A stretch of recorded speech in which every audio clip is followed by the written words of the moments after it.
Salam. La question d'aujourd'hui, c'est doit-on maîtriser la prononciation d'une sourate à la perfection avant de passer à la suivante?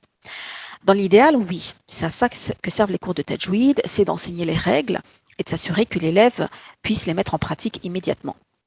Maintenant, il faut être réaliste. Tout le monde n'a pas la capacité de pouvoir comprendre toutes les règles d'un coup dès le départ. Alors, la question, c'est est-ce qu'on se contente juste de faire de la théorie et puis après, une fois qu'on a bien compris, maîtrisé toute la théorie, on fait la pratique? Moi, personnellement, non, je ne pense pas parce que vous pouvez faire autant de théorie que vous voulez, tant que ce ne sera pas mis en pratique, vous ne pourrez pas comprendre en fait la portée de ce que vous apprenez. En plus de ça, il faut bien comprendre que la langue arabe, c'est quelque chose de nouveau en fait pour beaucoup de gens, ceux qui n'ont pas baigné dans un environnement arabophone. Et donc du coup, leur demander de prononcer un qaf ou un dod, pour eux, c'est voilà, il faut qu'ils comprennent et qu'ils arrivent à force de pratique à le faire. Maintenant, si vous demandez à l'élève de maîtriser tous les points d'articulation avant de pouvoir commencer à lire le Coran, ça risque de prendre du temps. Moi, personnellement, il m'a fallu 1 an avant de réussir à faire le takrir, de pouvoir rouler les R. Il m'a fallu 1 an. Le Qaf, il m'a fallu 6 mois. Donc, si j'avais dû attendre 1 an, 6 mois avant de pouvoir commencer à apprendre le Coran, eh ben, j'aurais perdu beaucoup de temps. Donc, ce qu'il faut en fait, euh, c'est voir en fait ce que l'élève est capable de maîtriser, ce qu'il n'arrive pas à maîtriser, ce qu'il n'arrive pas à maîtriser. Faut arriver à lui faire comprendre, à lui faire reconnaître par lui-même que sa prononciation n'est pas bonne. Je vous donne un exemple. Pour la lettre He, il faut faire vibrer les cordes vocales. Il n'y en a pas beaucoup qui arrivent à le faire, encore moins les enfants, et c'est difficile de leur expliquer parce qu'ils ne savent pas ce que sont que les cordes vocales. Donc, à la place du He, ils ont tendance à dire He.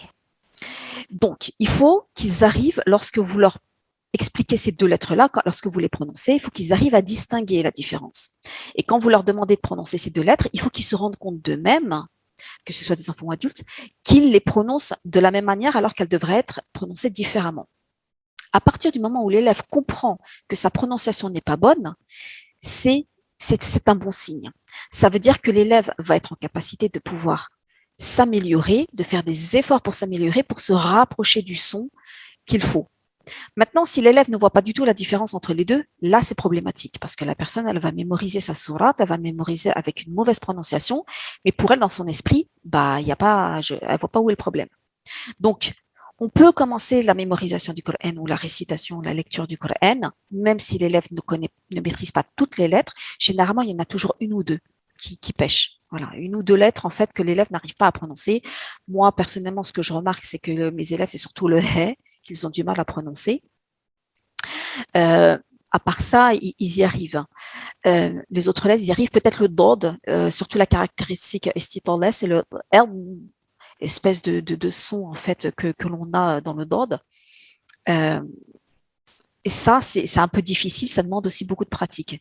Mais encore une fois, la pratique, elle va se faire via le Coran. Et puis, si vous demandez à un élève d'attendre de finir de tout maîtriser au niveau des points d'articulation avant de commencer l'apprentissage, l'élève risque de se démotiver, risque de penser qu'il n'y arrivera jamais et que, bon, voilà, ça sert à rien. Alors que tout va se corriger.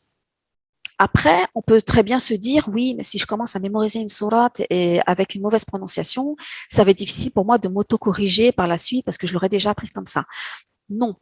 Ce qui va être difficile, c'est si vous l'avez mémorisé avec une mauvaise prononciation, pensant que cette mauvaise prononciation, en fait, est bonne. Donc, c'est pour ça que je vous dis qu'il est important que l'élève comprenne que, OK, elle n'arrive pas encore à dire le he, mais on va passer à la suivante, mais il faut qu'elle comprenne que ce n'est pas la bonne prononciation et qu'elle s'en rend compte et qu'elle essaye de s'améliorer et que petit à petit, elle va y arriver, Inch'Allah. Et que quand elle va y arriver, eh ben, ça va revenir naturellement. Et quand elle va vouloir réviser les anciennes sourates, eh ben, naturellement, elle va prononcer la lettre He avec ses cordes vocales et non plus comme un He. Donc, voilà.